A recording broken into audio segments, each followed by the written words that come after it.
Monsieur Harvey, j'aimerais peut-être qu'on prenne du temps pour bien voir les différents organismes qui travaillent autour pour la survie et continuer de belle montagne du Mont-Saint-Anne. Oui, En 2020, vous aviez les Amis du Mont-Saint-Anne qui sont toujours là avec M. Charret. Quelle est la différence avec la coalition Avenir Mont-Saint-Anne qui est créée depuis quelque temps? oui, oui. Bien, la coalition, en fait, l'idée, c'est de venir ratisser un petit peu plus large parce que les Amis du Mont-Saint-Anne, ça a été fondé vraiment par des gens, c'est tous des skieurs, tous des gens qui utilisent la montagne l'été, l'hiver, vraiment des passionnés, des gens pas mal pour la plupart qui ont des chalets dans la région et tout.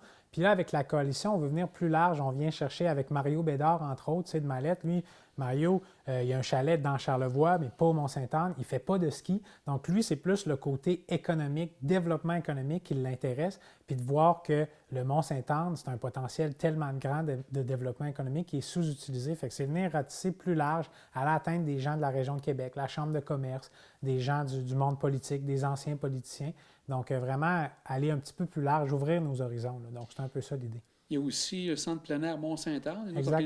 un autre organisme qui travaille aussi main dans la main, on peut dire, avec vous? Oui, bien, le centre de plein air Mont-Saint-Anne, la mission est vraiment très similaire à les Amis du Mont-Saint-Anne. C'est juste qu'on divise le territoire en deux. Puis la raison est fort simple, c'est que la façon que les contrats de RCR et de la CEPAC sont structurés, il y a un contrat qui expire en 2093, puis ça, c'est tout ce qui est l'exploitation de la montagne de ski alpin.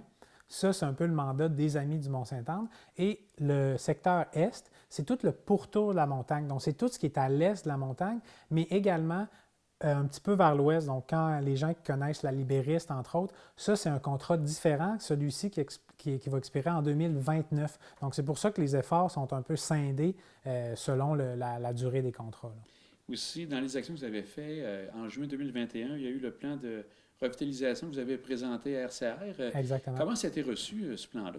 Bien, au gouvernement, ça a été quand même très bien reçu. On voit que le potentiel économique, là, on parle dans les dizaines et des dizaines de millions de retombées économiques, donc le potentiel est très grand. Et ça a été fait conjointement avec le secteur Est. Donc, on a vraiment une approche globale avec, il y a le cœur qui est à la base de la montagne.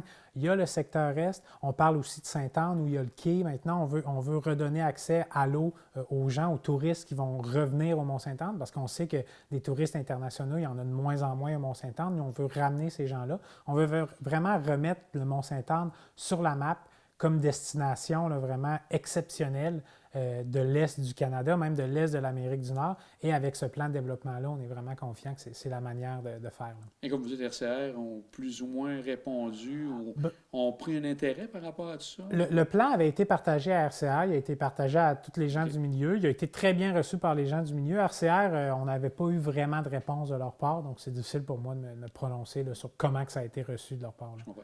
Est-ce que depuis ce temps, il y a eu des améliorations à la montagne ou c'est encore resté un peu de façon stable, que ça stagne de ce côté-là? Bien, des améliorations, je pense qu'il faut définir qu'est-ce qu'on entend par amélioration. Moi, dans ma tête, une amélioration, c'est pas réparer quelque chose qui est brisé ou entretenir quelque chose comme on doit le faire normalement. Donc, à ce sens-là, je pense pas qu'il y a eu d'amélioration parce que ce qui s'est passé, la gondole, la télécabine a été réparée. Ça a pris beaucoup de temps, mais au moins, elle a été réparée. Mais ça, c'est pas une amélioration, c'est qu'on garde le statu quo. Donc, en ce sens-là, je n'ai pas l'impression qu'il y a eu d'amélioration Il n'y a pas de encore à la montagne. nouveauté. Il n'y a pas de nouveauté, il n'y a pas de nouvel argent qui a été injecté finalement, là. Vous travaillez sur une pétition actuellement. Est-ce que ça continue toujours, cette Oui, ouais, pétition-là? la pétition continue toujours. Elle a dépassé les 10 000 signataires là, il y a quelques semaines déjà. Puis ce qui nous intéresse, c'est de voir à quel point les gens de Saint-Féréol-les-Neiges, parce qu'on est capable de voir avec la géolocalisation là, d'où les signataires proviennent. Puis il y a vraiment beaucoup, beaucoup de gens de la région, tu sais, de Saint-Féréol qui ont signé. Puis même, on évaluait que c'est environ la même quantité de gens qui ont signé la pétition qui sont allés voter aux élections municipales. Donc, c'est environ OK. 40 de la population de Saint-Féréol, ce qui est quand même surprenant. Là, on voit que les gens sont vraiment intéressés par ça, puis ils veulent du changement comme nous, là, dans le fond. Les représentations qui ont été faites au gouvernement, j'ai su là, dernièrement qu'il y a eu des éléments que vous avez fait avec M. Mario, Mario Monsieur Bédard, Bédard, ça, oui, excusez-moi. oui, Donc ça, c'était fait dernièrement oui. avec les gens du gouvernement actuel. Oui, oui, on a eu une rencontre il y a 2 semaines environ avec, en fait, on était vraiment contents de la réponse du gouvernement. Tu sais, quand tu peux rencontrer un élu, déjà, c'est très bon. Donc, on avait Mme Foster, la députée locale. On avait également M. Fitzgibbon, donc un ministre, et Mme Guilbeault, une deuxième ministre. M. Fitzgibbon est ministre de l'Économie. Mme Guilbeault est responsable de la capitale nationale et de la sécurité publique, mais c'était dans le cadre de la capitale nationale, cette rencontre-là. Donc, le fait d'avoir 3 élus comme ça, ça montrait, je pense, un intérêt là, à nos demandes. Puis, on a senti qu'ils sont au travail. Le gouvernement est au travail actuellement dans ce dossier-là. Donc, on sentait quand même que les choses bougent.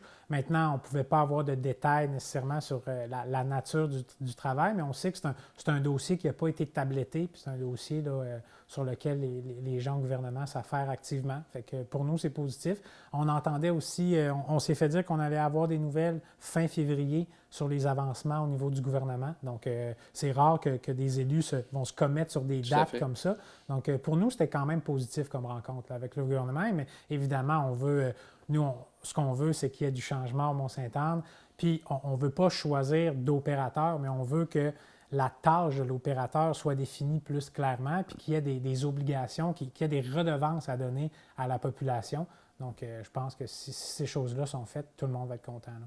Est-ce qu'on peut s'attendre justement à des éléments d'action pour le moyen terme à ce moment-là?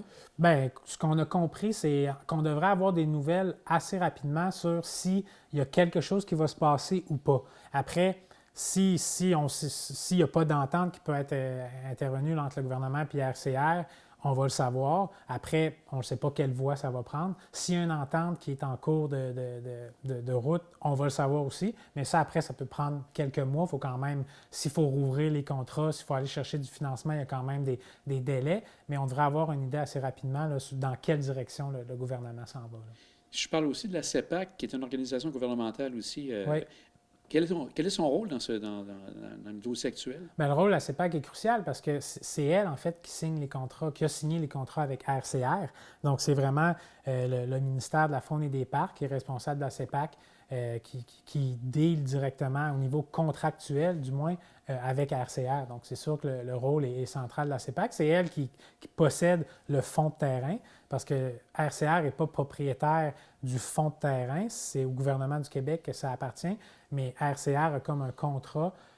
Puis lui, il est propriétaire de la propriété superficielle qu'on appelle. Les gens confondent ça parfois avec des bails amphithéotiques. Ce n'est pas le cas actuellement, mais ça ressemble un petit peu. Donc, RCR a un contrat, ont le droit d'exploiter leurs activités jusqu'à un certain nombre d'années sur la propriété qui demeure quand même celle du gouvernement du Québec, là. Et là, comme vous dites, c'est les contrats actuellement qui empêchent peut-être d'aller un peu plus rapidement, qui sont signés avec RCR présentement. Exactement. Il y en a un qui vient à terme en 2029, puis ça, c'est pour tout le pourtour de la montagne, puis un en 2093, ça, c'est pour l'exploitation là, juste de la montagne de ski alpin. Je vais prendre un peu de temps aussi pour parler de ce que vous faites en tant qu'ambassadeur. On pourrait dire, vous êtes porte-parole pour le Pentathlon des Neiges. Qu'est-ce que vous allez faire précisément? Bien, le Pentathlon des Neiges, maintenant, ça se tient sur 2 semaines. Donc, il y a des défis pour toutes les gens. Tu as des défis pour les écoles, des défis pour les gens du service de la santé, les gens du gouvernement. Il y a un défi corporatif aussi. Donc, moi, l'endroit où je travaille, c'est BCF Avocats d'affaires et on est commanditaire du défi corporatif. Donc, comme les dernières années, on va avoir quelques équipes qui participent. Puis moi, je vais participer dans une de ces équipes-là là, en ski de fond. Puis il y a aussi un nouveau volet qui est le volet Iceman. Donc l'idée, ça, c'est de tenir une compétition internationale, de ramener un peu le triathlon d'hiver à l'avant-plan. Puis ça, l'idée, c'est de peut-être cette année avec la COVID, c'est peut-être un petit peu plus compliqué, mais à long terme, de ramener un genre de triathlon international sur les plaines d'Abraham, un triathlon d'hiver. Donc, moi, je m'implique à ce niveau-là aussi, là. Et ça se passe dans quelle période de l'année? Ça se passe C'est à la fin du mois de février, puis jusqu'au début du mois de mars, pendant la semaine de relâche. Là, durant la relâche, il y a des activités gratuites pour les enfants. Donc, ils peuvent découvrir les sports d'hiver. Donc, ça dure comme 2 semaines, 2 semaines et demie. Un petit peu plus tard, début avril, 3 avril précisément, c'est votre première classique Alex Harvey. Oui. Ça va se dérouler à quel endroit? C'est au rang Saint-Julien, donc au centre de ski de fond du Mont-Sainte-Anne. Puis ça, la classique Alex Harvey, c'est organisé avec le Centre national d'entraînement qu'on a ici au Mont-Sainte-Anne. C'est au profit du Centre national d'entraînement. Puis ça va être, il y a 2 épreuves. Il y a une de 25 km, une de 50 km. Puis ça nous fait découvrir un petit peu là, des endroits où on skie moins régulièrement au centre de ski de fond, puis même des configurations de parcours différents. Donc, il y a certaines pistes que les gens connaissent bien, mais on va pouvoir skier à l'envers sur cette piste-là exceptionnellement ce jour-là. Okay. Donc, ça devrait être bien plaisant. Bien, grand merci, M. Harvey, pour votre disponibilité. Merci.